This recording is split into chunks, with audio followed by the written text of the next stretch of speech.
Okay, another video na naman tayo ngayon mga kaibigan. So, actually matagal na po itong tinatanong. Nakalimutan ko na nga kung sa YouTube channel ba natin or sa Facebook page natin nag-message itong viewers natin. So, papaano daw ba mag-drive sa bundok? So, So, hindi ko alam kung matatawa ako or ano. Pero ngayon, syempre, subukan natin gawan ng video mga kaibigan. Siyempre, para na din po ito dun sa mga nakaka-experience or nahihirapan kung paano mag-drive sa bundok. Kaya kung napapansin nyo po mga kaibigan, ayan. Actually, hindi naman to talagang bundok na bundok. Semi-bundok lang. Ayan. So, dun sa dulo na yun mga kaibigan, wala na pong semento dun, wala na pong kalsada. So medyo lupa po ang ating tatahagin dyan. So papaano daw ba magmaneho dyan? Anong gear ba yung gamit dyan? Ang gamit natin ngayon ay kotse lang naman. Ayan, labas tayo. Kotse lang naman. Ayan, labas tayo para makita natin. Ayan, kotse lang naman po yung ating gamit. Tapos yung ating kotse ay hindi siya yung standard na ano. Kasi napasetup na natin to. Kung mapapansin nyo, naka-lowered po yan. Yan, hindi lang siya basta-basta naka-lowered. Yung ating gulong ay manipis din. Naka-setup na yan. Ayan, kaya kung mapapansin nyo, manipis yung gulong. At the same time, nagpalit tayo ng spring, naka-lowered siya. Mababa siya. Ayun, mababa yung ilalim. Ngayon, susubukan natin mag-drive dyan sa lupa na yung paahon. Yan, so pasok tayo mga kaibigan. Subukan natin para lang mabigyan natin ng kasagutan yung tanong ng mga viewers natin, lalong lalo na po dun sa mga nag-uumpisa pa lamang mag-aral mag-drive. So move forward tayo mga kaibigan, no?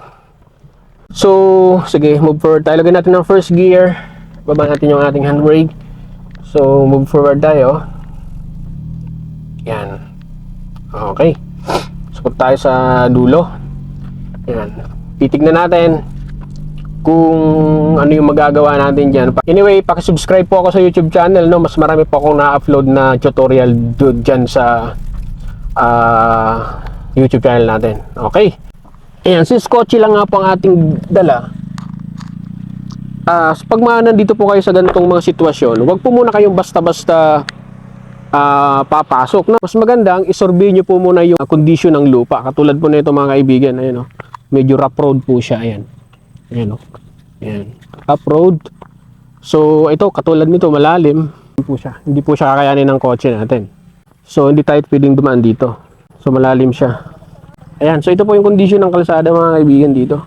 So hindi natin pwedeng padaanin dito yung kotse natin kasi unang-una malalim.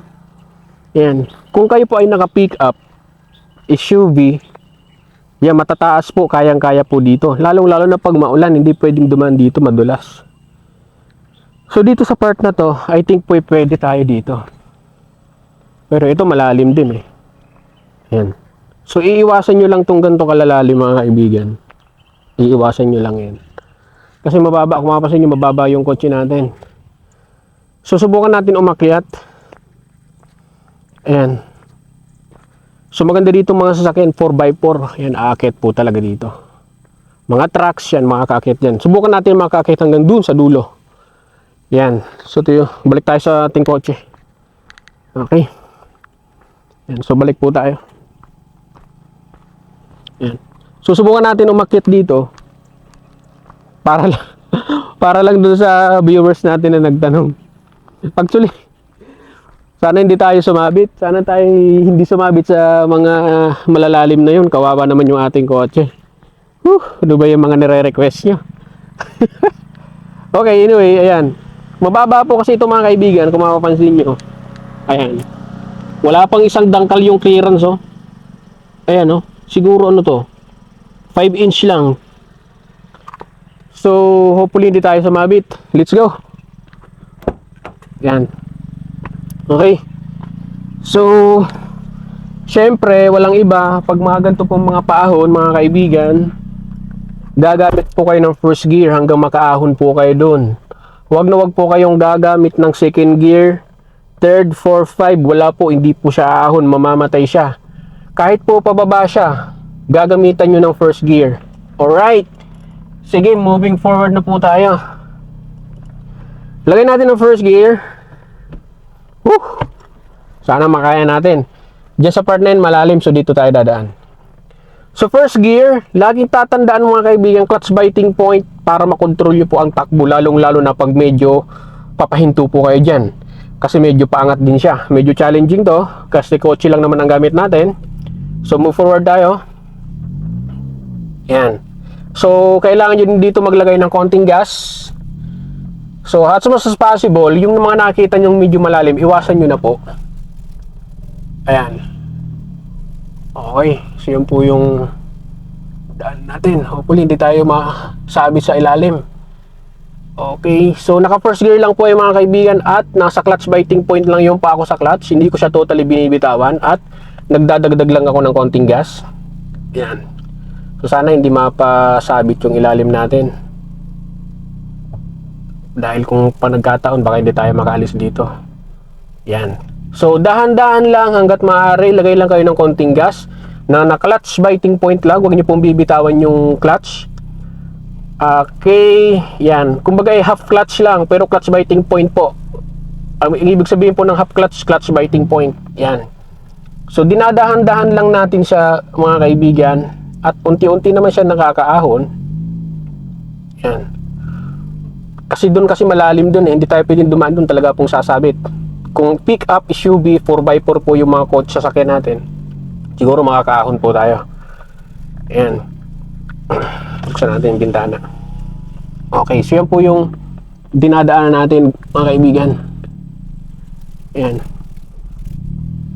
Okay. Tuloy lang. Tandaan mga kaibigan, yung pa ako dito, hindi ko po siya totally binibitawan talaga.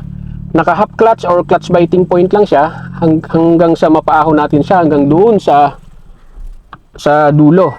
Subukan natin makakit doon hanggang sa dulo. Yan. Kung makikita nyo sa ating speedometer, halos hindi tumataas yung ating speed kasi gumagapang lang po tayo ng paangat dito. Ingatan nyo lang po ang inyong pagpipisel ng gas or accelerator dahil possible dito po magkaroon ng chance na masunog po yung clutch nyo kasi naka half clutch po tayo or naka clutch biting point. Ayan. So ganito po mga kaibigan, yung dinadaatin tayo, kalalalim so malalim siya hanggang doon, malalim. Pag nagkataon, pag doon po kayo napasalpak ay hindi na po tayo makakaalis dyan kasi kotse lang po ang gamit natin. Yan. Nakaluward po kasi to, partida nakaluward pa yung kotse natin. Actually, pinag-iisipan ko itong gawing content na to dahil mapapasubo yung kotse natin pero wala tayong magagawa eh. So subukan na natin, dito na tayo. Yan. Okay. Op, medyo malalim. Op. Sana hindi tayo sumabit. Medyo paangot paahon na. Pag sumabit tayo dito, wala na, patay na. Yan. Paahon po kasi ito mga kaibigan, medyo ahon.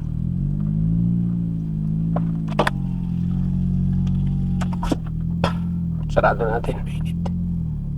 Ayan po. Ayan.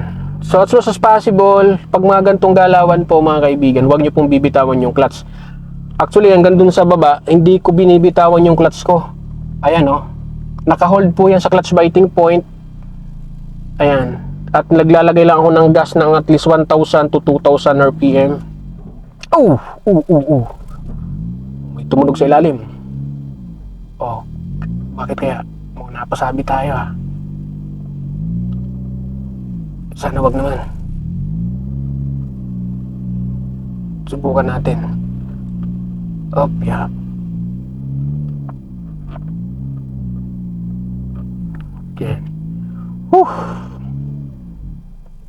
Sana hindi napuruhan. Yan, malapit na. Yes! Yan. Malapit na tayo. Kunti na lang. Yan. Okay, kunting-kunti na lang. Ayun na po yung ibabaw. Subukan natin kung kaya talagang maakyat ng bundok ang Vios na naka-lowered. Ayan. So mamaya pababa, medyo partida din. Ayan. Ito yung dinadaanan natin guys. Yun. Ayan, medyo malapit na mga kaibigan. Woo! Yes! So nakaakyat tayo. Yan na. Yun. Okay.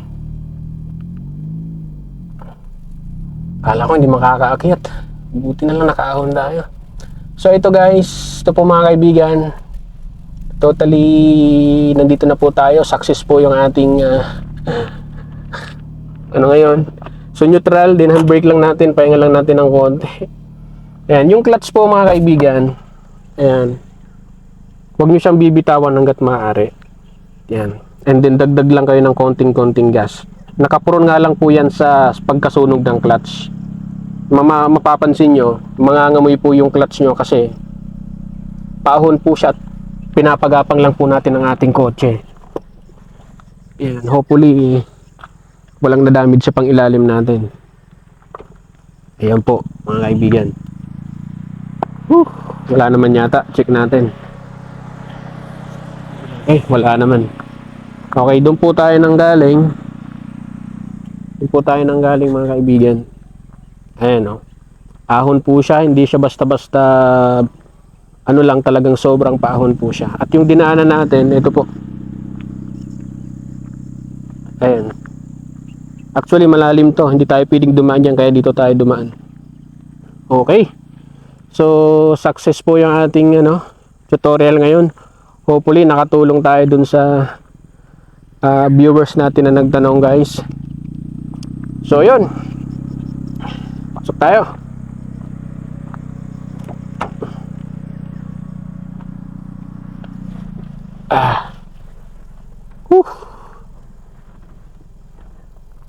Okay, so yun po mga kaibigan, first gear lang ang gamit ng makina, lalong lalo na kung manual transmission.